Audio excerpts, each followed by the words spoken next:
TN Seshan election കമ്മീഷനായിരുന്നപ്പോൾ എല്ലാ പാർട്ടികളുടെയും ഭരണഘടന ഇലക്ഷൻ കമ്മീഷന് കൊടുക്കണം. അത് ജനാധിപത്യപരമായിട്ടാണോ നടക്കുന്നതെന്ന് പരിശോധിക്കാനാണ്. എല്ലാവരും പേടിച്ച് കൊണ്ടുപോയി കൊടുത്തു. ബാൽ താക്കറെ കൊടുത്തില്ല.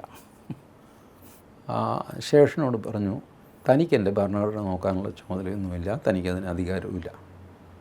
പിന്നെ തൻ്റെ അറിവിലേക്ക് ഞാനൊരു കാര്യം പറയാം. ഇതൊക്കെ പബ്ലിക്കായിട്ടാണ് പറയുന്നത്.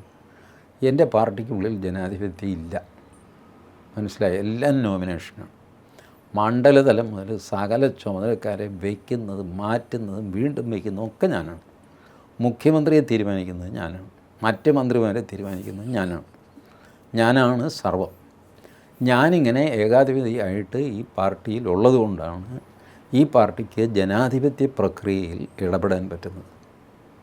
ഉള്ളിൽ അച്ചടക്കമുള്ളവന് മാത്രമേ പുറത്ത് ജനാധിപത്യം ഭംഗിയായിട്ട് കൊണ്ടു നടക്കാൻ പറ്റുള്ളൂ. ഉള്ളിൽ വഴലൂർ ദേവസ്വമായിട്ട് കിടക്കുന്നവൻ പുറത്ത് പോയി കഴിഞ്ഞാൽ അതിലും വലിയ കച്ചറയുണ്ടാക്കും. ഇങ്ങനെയാണ് ജനാധിപത്യം നിലനിൽക്കുന്നത്. അത് ശേഷൻ ആദ്യം മനസ്സിലാക്കണം. ഇങ്ങോട്ട് ഭരിക്കാനൊന്നും വരേണ്ടത്. ശേഷനൊന്നും മിണ്ടിയില്ല, കാരണം ബാൽ താക്കറെ അങ്ങനെയാണ്. അപ്പോൾ ഈ ചില കാര്യങ്ങൾ നമ്മൾ ഏകാധിപത്യം എന്ന് പറയുമെങ്കിലും ഏകാധിപത്യമല്ല, അത് അച്ചടക്കമാണ്.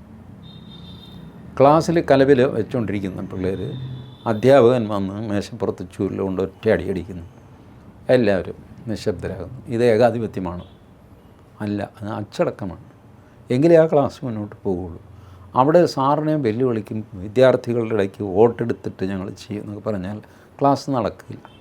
അപ്പോൾ അച്ചടക്കവും ഏകാധിപത്യവും തമ്മിലൊരു വ്യത്യാസമുണ്ട്. അത് BJPക്കാർക്ക് അറിയാം. കോൺഗ്രസ്സിന് അതറിയാമെങ്കിലും അതനുസരിക്കാൻ അവർ തയ്യാറല്ല. കോൺഗ്രസ്സിൽ ഇത് ചെയ്യാം. ഡേ 1 രാഹുൽ ഗാന്ധി പറയുകയാണ്, KC വേണുഗോപാലാണ് എൻ്റെ മനസ്സിൽ മുഖ്യമന്ത്രിയായിട്ട്. നിങ്ങൾക്ക് വേറെ ആരെങ്കിലും ഉണ്ടെങ്കിൽ പറഞ്ഞോ. ആരെങ്കിലും ധൈര്യപ്പെടുമോ വേറൊരു പേര് പറയാൻ? അവിടെ വെച്ച് തീരെയില്ല പ്രശ്നം. പക്ഷേ അതിങ്ങനെയായിട്ട് കറക്കി നാട്ടി, അത് കോൺഗ്രസിൻ്റെ ഒരു ശൈലിയാണ്. അതുകൊണ്ടാണ് ഞാൻ പറയുന്നത് 6 മാസത്തിനകം ജനം മടുക്കും ഈ മന്ത്രിസഭയിൽ. ഇപ്പോൾ ഇത്രയും ദിവസം ഈ മന്ത്രിസഭയില്ല, നമ്മുടെ ജീവിതത്തിന് വല്ല കുഴപ്പമുണ്ടായോ?